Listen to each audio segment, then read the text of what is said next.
সবাইকে স্বাগত জানাচ্ছি বিডি ভিউজে। আপনাদের সাথে আছি আমি সুস্মিতা দাস। শেখ হাসিনার ১.৫ দশকের শাসনে বাংলাদেশের পররাষ্ট্রনীতি আবর্তিত হয়েছে ভারতকে কেন্দ্র করে। দিল্লির নির্দেশনা অনুযায়ী অনেকটা পরিচালিত হয়েছে ঢাকার পররাষ্ট্র মন্ত্রণালয়। ভারতের সাথে বৈরী সম্পর্ক আছে এমন দেশের সাথে বাংলাদেশের সম্পর্ক ছিল খুবই সীমিত পরিসরে। একমাত্র চীনের সাথে হাসিনা সরকারের যে বাণিজ্যিক সম্পর্ক গড়ে উঠেছিল সেটি ছিল মূলত বড় আকারের প্রকল্প বাস্তবায়নকে কেন্দ্র করে। চীনের সাথে কৌশলগত কিংবা প্রতিরক্ষা সম্পর্ক জোরদার করা সম্ভব হয়নি। এমনকি ভারতের বাধার কারণে প্রবল আগ্রহ থাকার পরও চীনকে গভীর সমুদ্র বন্দর নির্মাণের সুযোগ দেওয়া হয়নি। অপরদিকে ভারতের আরেক শত্রু রাষ্ট্র পাকিস্তানের সাথে সম্পর্ক ছিল খুবই শীতল। পাকিস্তানের সাথে বাণিজ্যিক কর্মকাণ্ড বন্ধ হয়ে গিয়েছিল আর কূটনৈতিক তৎপরতা ছিল একেবারে সীমিত পর্যায়ে। অন্তর্বর্তী সরকারের দায়িত্ব গ্রহণের পর পুরো পরিস্থিতি বদলাতে থাকে। বিস্তারিত থাকছে মারুফ রহমানের প্রতিবেদনে।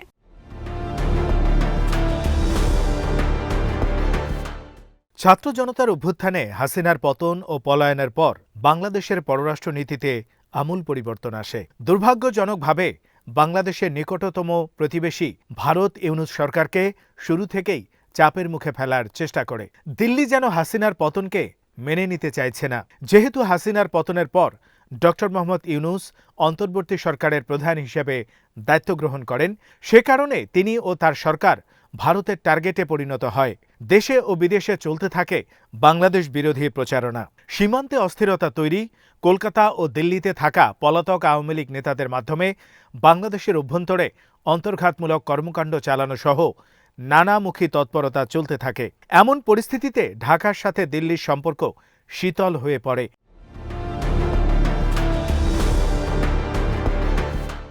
ইউনূস সরকার দায়িত্ব গ্রহণের পর থেকে পররাষ্ট্রনীতির ক্ষেত্রে ভারত নির্ভরতার জাল ছিন্ন করে স্বাধীন পররাষ্ট্রনীতি গ্রহণের চেষ্টা করেন। এর জন্য তিনি পশ্চিমা দেশগুলোর পাশাপাশি চীন, পাকিস্তান সহ মুসলিম দেশগুলোর সাথে সম্পর্ক জোরদারের পদক্ষেপ নেন। অপরদিকে চীনের সাথে বাণিজ্যিক সম্পর্ক অব্যাহত রাখার চেষ্টা করেন। ড. মোহাম্মদ ইউনূস চীন সফর করেন, সেখানে তিনি অভাবনীয় মর্যাদা পান। এছাড়া সার্কভুক্ত দক্ষিণ এশিয়ার দেশগুলোর সাথে সক্রিয় সম্পর্ক গড়ে তোলেন। ইউনূস সরকার দায়িত্ব নেয়ার পর প্রথম সরকার প্রধান হিসেবে বাংলাদেশ সফর করেন মালয়েশিয়ার প্রধানমন্ত্রী আনোয়ার ইব্রাহিম। তিনি পাকিস্তান হয়ে ঢাকা সফরে আসেন, যা ছিল গভীর তাৎপর্যপূর্ণ।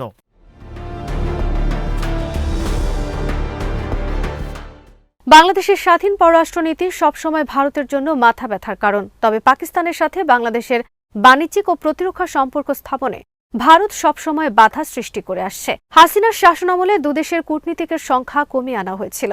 ইউনূস সরকার প্রতিবেশী দেশের সাথে সম্পর্ক স্থাপনের ক্ষেত্রে ভারসাম্যমূলক নীতি গ্রহণ করেন। সার্কভুক্ত দেশ হিসেবে পাকিস্তানের সাথে সম্পর্ক জোরদারের উদ্যোগ গ্রহণ করেন।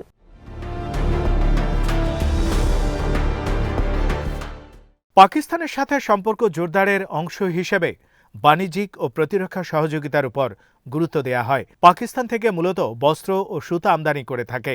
অপরদিকে বাংলাদেশ থেকে পাটজাত পণ্য, ওষুধ ও চিকিৎসা সামগ্রী রপ্তানি করে থাকে। এছাড়া পাকিস্তানের করাচিতে প্রায় 10 লাখের কাছাকাছি বাংলাভাষী মানুষ বসবাস করেন। এদের বিরাট অংশ বাংলাদেশি। যোগাযোগের জন্য ঢাকা ও করাচির বিমান যোগাযোগ ছিল, কিন্তু হাসিনা সরকারের আমলে এই বিমান যোগাযোগ বন্ধ করে দেয়া হয়।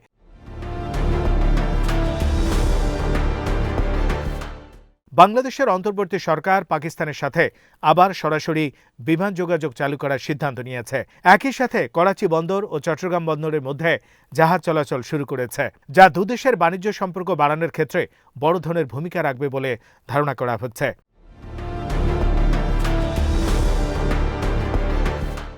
পাকিস্তানের সাথে প্রতিরক্ষা সম্পর্ক বাড়ানোর দিকে মনোযোগী হয়েছে ঢাকা। গত বছরের পাকিস্তান ও ভারতের মধ্যে বিমান যুদ্ধের পর দক্ষিণ এশিয়ার প্রতিরক্ষা সম্পর্কের ভারসাম্য অনেকটাই বদলে গেছে। পাকিস্তানের যুদ্ধ বিমান ও সমরাস্ত্রে দুনিয়া জুড়ে আলোচনার জন্ম দিয়েছে। এমন পরিস্থিতিতে পাকিস্তান থেকে যুদ্ধ বিমান কেনার বিষয়ে আলোচনা শুরু করেছে বাংলাদেশ। বাংলাদেশ ও পাকিস্তানের মধ্যে বাণিজ্যিক এবং প্রতিরক্ষা সম্পর্ক জোরদারের যে কোনো উদ্যোগ এই অঞ্চলের কৌশলগত সম্পর্ক বদলে দিতে পারে। কারণ দক্ষিণ এশিয়া কেন্দ্রিক যুক্তরাষ্ট্রের প্রতিরক্ষা নীতিতে বড় পরিবর্তন এসেছে। পাকিস্তান এখন যুক্তরাষ্ট্রের প্রধান মিত্রে পরিণত হয়েছে।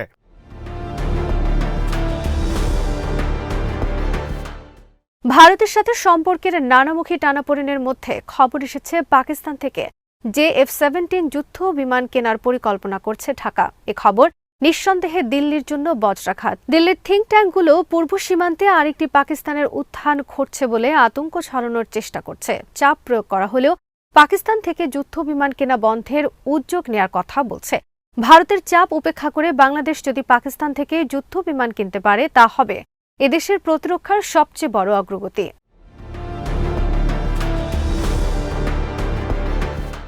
পাকিস্তান থেকে JF-17 যুদ্ধবিমান কেনার বিষয়টি বিবেচনা করছে বাংলাদেশ। পাকিস্তান ও বাংলাদেশের বিমান বাহিনী প্রধানের মধ্যে বৈঠকে ঢাকার কাছে JF-17 থান্ডার যুদ্ধবিমান বিক্রিসহ সম্ভাব্য একটি চুক্তি নিয়ে আলোচনা হয়েছে। গত বছরের মে মাসে পাকিস্তান ও ভারতের মধ্যে যে বিমান যুদ্ধ হয় তাতে ভারতের যুদ্ধ বিমানগুলোকে ধরাশায়ী করেছিল JF-17 সিরিজের যুদ্ধবিমানগুলো।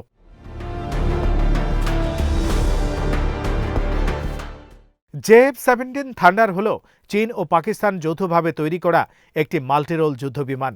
এর আগে 2019 সালে ভারতের সঙ্গে সামরিক সংঘাতের সময় এই যুদ্ধবিমান সক্ষমতা প্রমাণ করে।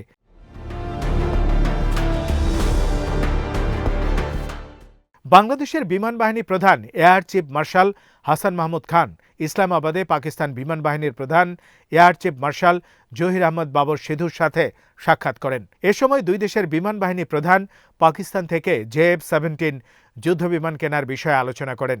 এই সফরে বাংলাদেশ বিমান বাহিনী প্রধান একটি উচ্চ পর্যায়ের প্রতিরক্ষা প্রতিনিধি দলের নেতৃত্ব দেন।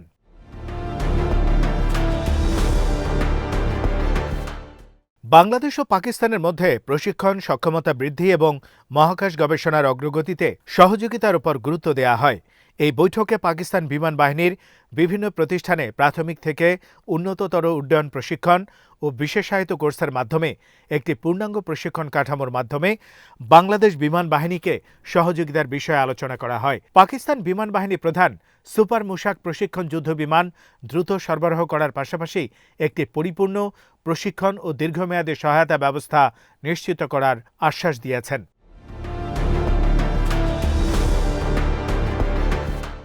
বিশ্লেষকরা বলছেন, পাকিস্তান থেকে বাংলাদেশের যুদ্ধ বিমান কেনার এই আগ্রহ দক্ষিণ এশিয়ায় যুক্তরাষ্ট্রের কৌশলের সাথে সঙ্গতিপূর্ণ।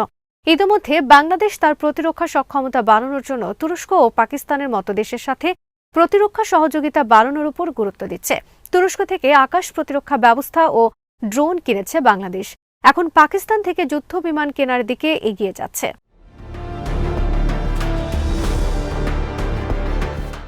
ডক্টর মোহাম্মদ ইউনূসের অন্তর্বর্তী সরকার দায়িত্ব গ্রহণের পর বাংলাদেশের পররাষ্ট্র ও প্রতিরক্ষা নীতিতে আমূল পরিবর্তন আনার চেষ্টা করেন।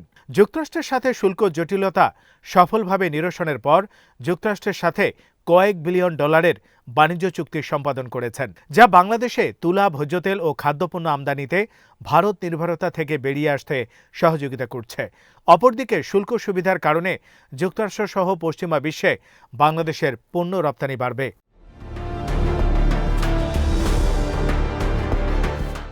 এখন দক্ষিণ এশিয়া যুক্তরাষ্ট্রের কৌশলগত সম্পর্কের সাথে সমন্বয় রেখে বাংলাদেশ তার প্রতিরক্ষা সক্ষমতা বাড়ানোর দিকে নজর দিচ্ছে। পাকিস্তান থেকে JF-17 ও তুরস্ক থেকে ড্রোন প্রযুক্তি কেনার উদ্যোগ এরই অংশ। দক্ষিণ এশিয়ায় ভারত বরাবর প্রতিবেশী ছোট দেশগুলোর প্রতিরক্ষা সক্ষমতার ক্ষেত্রে বাধা হয়ে দাঁড়িয়েছে। দেশটির আধিপত্যবাদী নীতি মোকাবেলায় ছোট দেশগুলোর স্বাধীন পররাষ্ট্র নীতি ও প্রতিরক্ষা সক্ষমতা জরুরি। বাংলাদেশ এখন সেই পথে এগিয়ে যাচ্ছে।